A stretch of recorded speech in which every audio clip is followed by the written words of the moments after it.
Then they like to chase the vacuum when I'm using it. And they bark at it. And they get mad at it. And then they forget that it's the vacuum that they're mad and barking at. And then the other one comes in, and then I've got a little escalation, and then I scream and clap my hands, and oh yeah, they are as jealous as they come.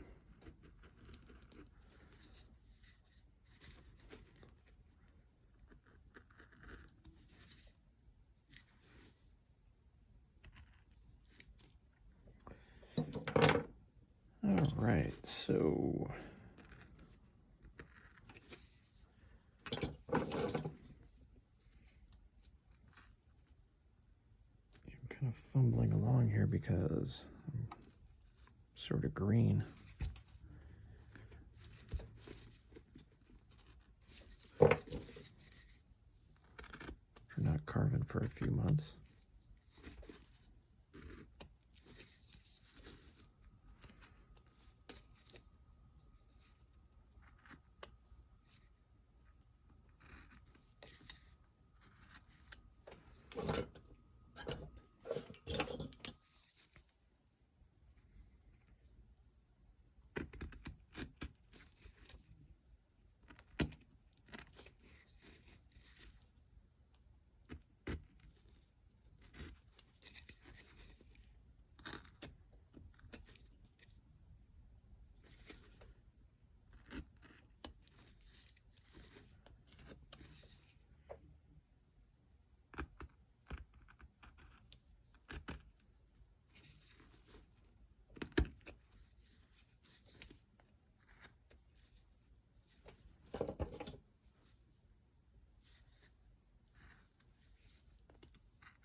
Okay.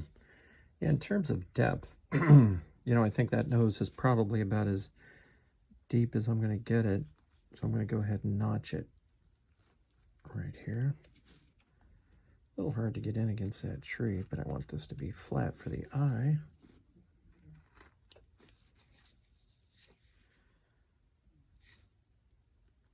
Shave this out before I get in there. Okay.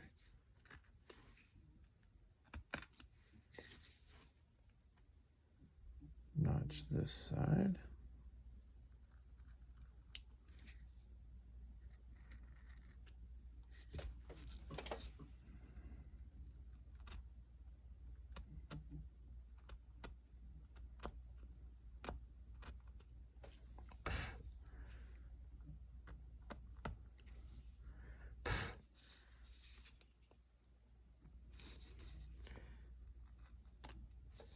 Yeah, when I'm not doing this, I'm either working around the house or, oops, I help my brother with a business that he has. He installs a product called Flexi Teak into yachts.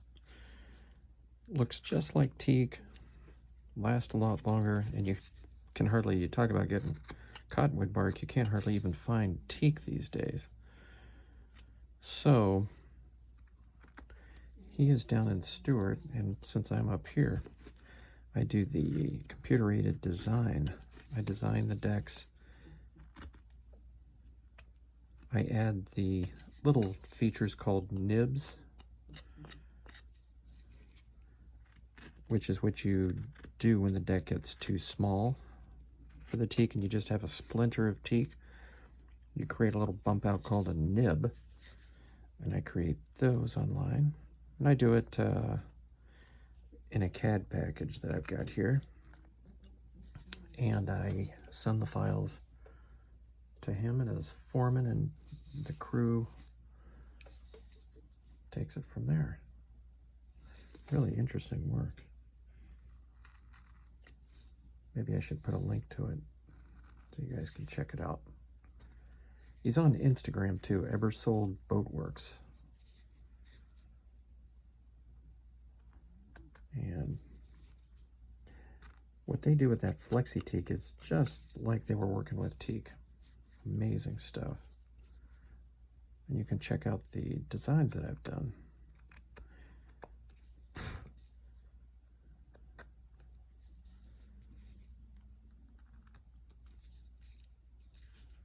So when I'm not working, it's kind of interesting. When I'm not carving, I'm working with flexi teak, and I'm designing wood layouts online for decks. Interesting stuff. So let's see, what I'm trying to do is establish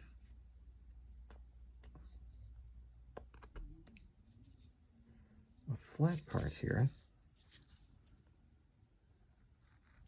for the eyes. And if it's hard for me to see it, I can imagine it's hard for you guys to see if it's flat.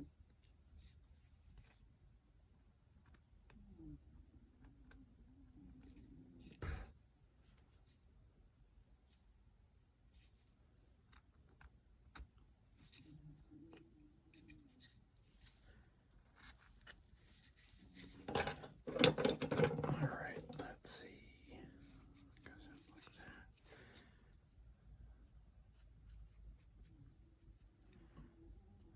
Just drawing his eye in like this.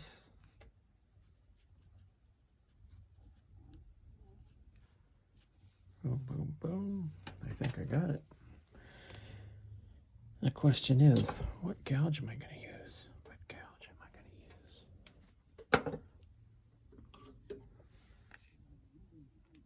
This one tends to be a little less used on the bottom, so it has a sharper 70 degree by a quarter. So I'm just following that line. All right, that's pretty good.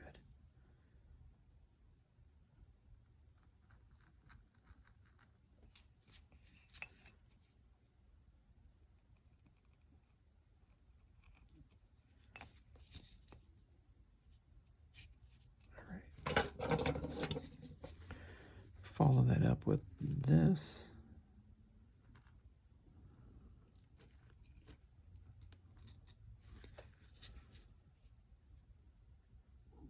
Wow. Either my eyes are bad or that is hard to see. I have to turn it just to get the shadow just right. This is good right here. Maybe if I just leave it. Bottom part of the eye. Bottom part of the eye over here.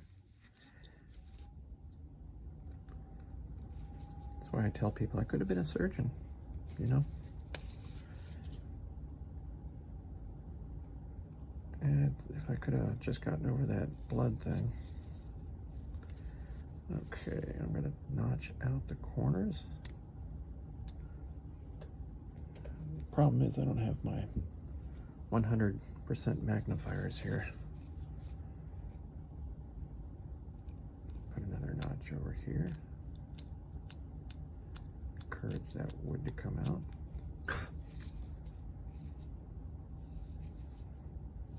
And notch that. It helps not to shake too. I mean, that's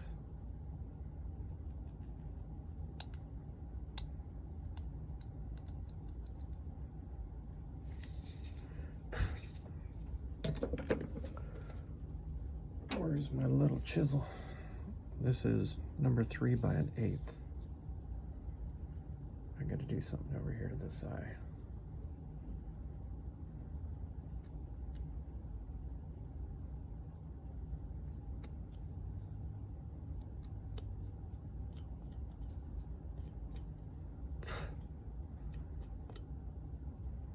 All right, it's not bad. Once I get in there with the edge of my sandpaper,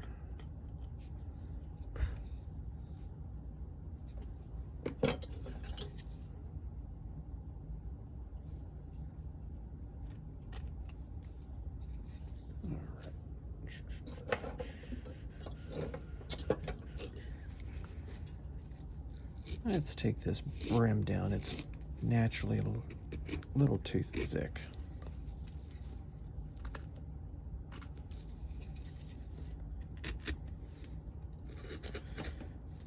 So hopefully some of you guys are picking up some good tips.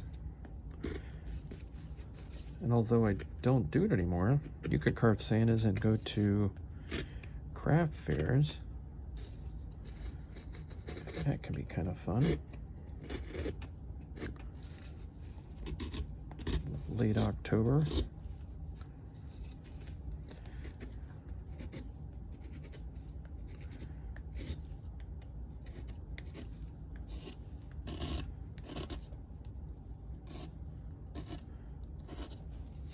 I know some of those craft fairs aren't cheap either to get into them.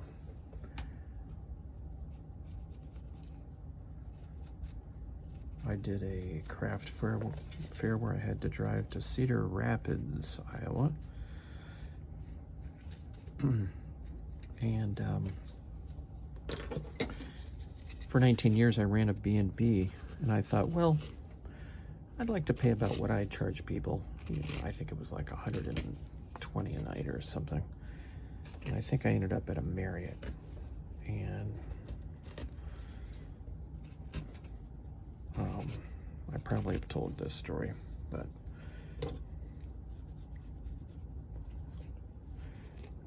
went to sit in the chair that they have there. They give you like one chair, right? That's sort of comfortable. And I'll be darned if the thing didn't smell like sweat. Ugh. And I used to do the upholstery on my sofas and everything. I used to do that once a year. I would shampoo it. And it's like, do you think they could do something like that at some of these hotels just to get that sweat smell? I have not been back since. God, I'd rather sleep in my car than have to. And then it makes you wonder about everything else. It's like, well, if this chair smells like that, then what the hell's going on over here? Ooh. Okay, so getting this pinched out pretty good. Let's see, this tree wants to do something like this, doesn't it? On this side.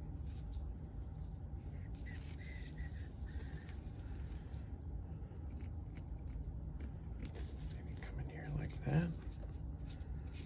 A robe.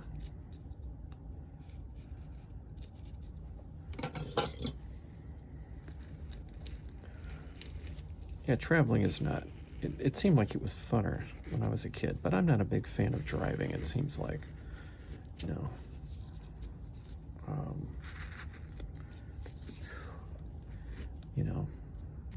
ooh, look at this. Boy, that wants to come right off. Well, I'll be darned. See that cut? A little bit of a defect in the bark. I might have to get out my forbidden wood glue.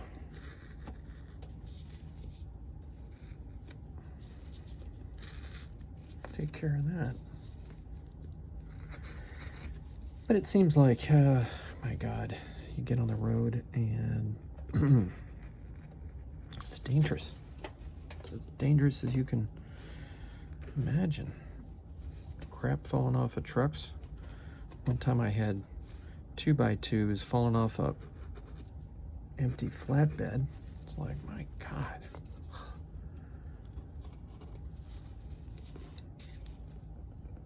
I was going through the Cumberland Gap in, what the hell is it, Tennessee, and the bumper falls off a semi. It's like, get me out of here. I stop at the top to go to a McDonald's, and the bathroom is just, Lord.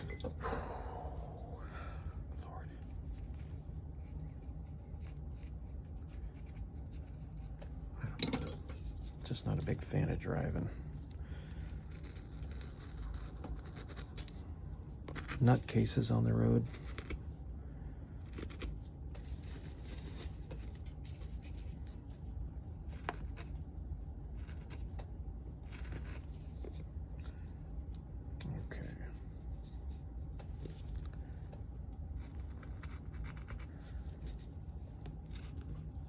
So I can drive more than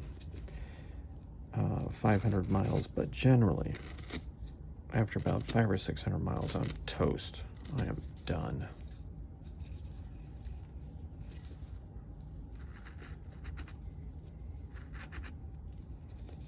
So to go to Florida, it takes me 3 days, which is sort of like a vacation, but it's not, because, you know, you're dealing with a bunch of idiots on the road. Let's see, I want this one.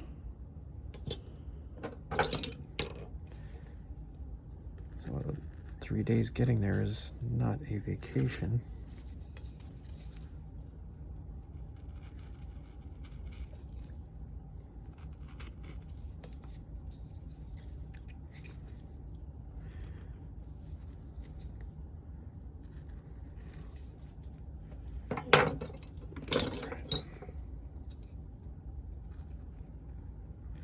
Flying is the way to go. Of course, then you don't have a car, but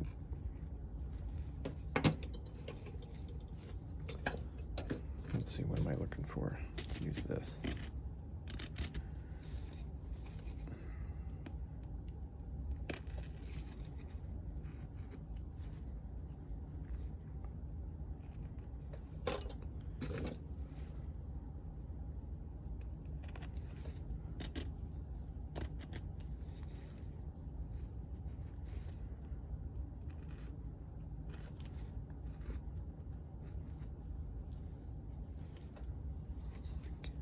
Maybe in here a little bit.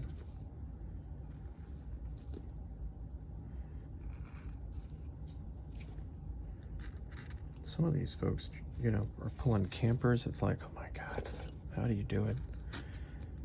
How in the hell do you do it? Dealing with all this crap on the road these days.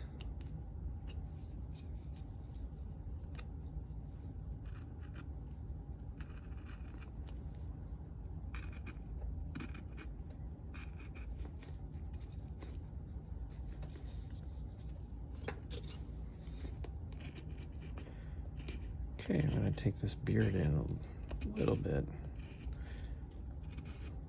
because I want the glove to be on top of the beard.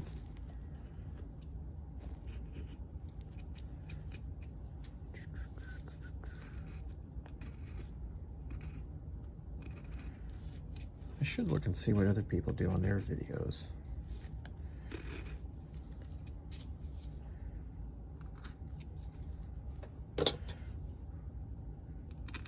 I see some people that post, no talking, just carving. They've probably seen my video. My God, I'm not talking, I'm just carving.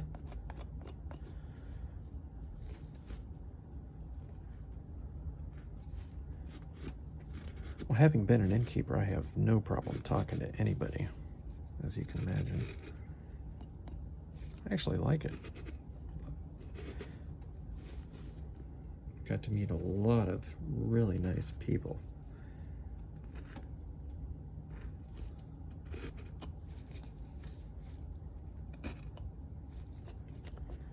And it was fun.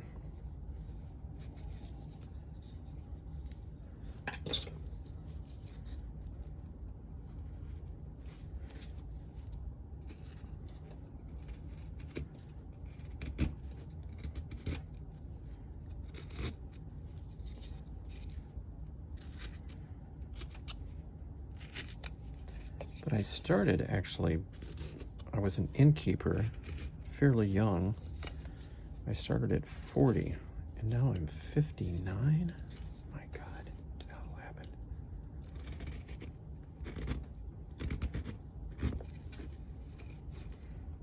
I don't feel like time has gone by, but it certainly has.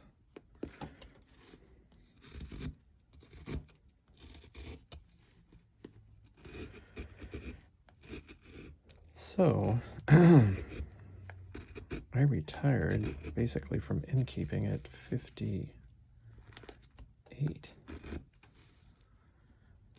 And I retired from being an IT manager in Chicago at 40.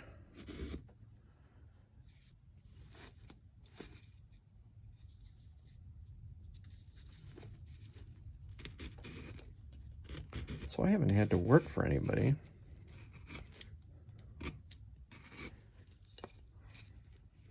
for a hell of a long time, which is kind of nice.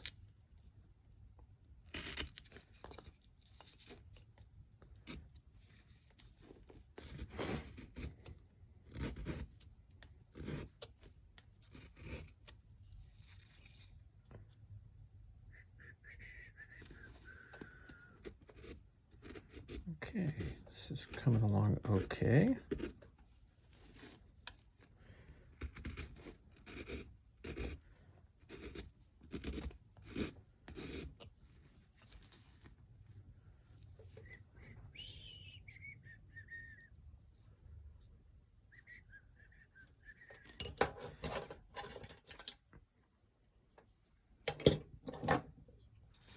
Okay, I'm going to follow that line over here.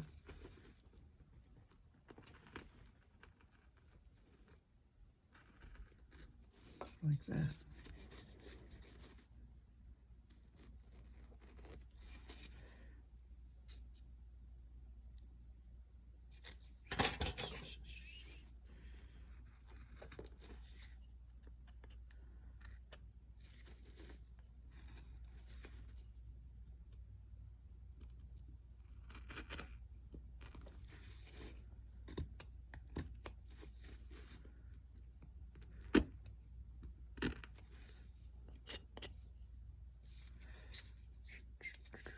I kind of like the wood carving, but I'm not a big fan of painting. It's all right, you know, put on the radio,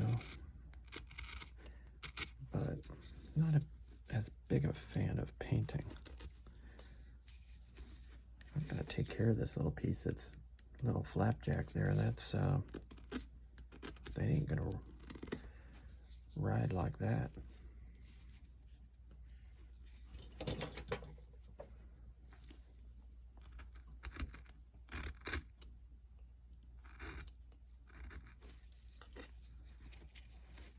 That ain't gonna work.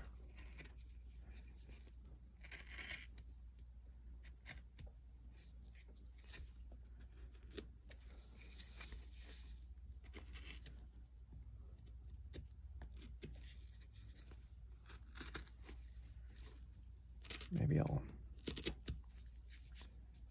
The problem is if you don't do it right away, you lose it and you're like, which one? Which one fit? What the hell? Oh my God. Ah. So if you don't do it, it falls off and then you're pretty much done.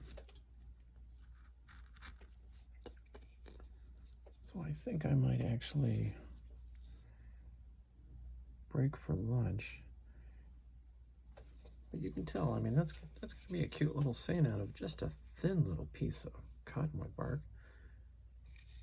Still had some cleanup around the eyes to do. But not so bad. So I'm going to get my wood glue, take care of this little flapjack before it, see that? Look at that. Just itching to pop off.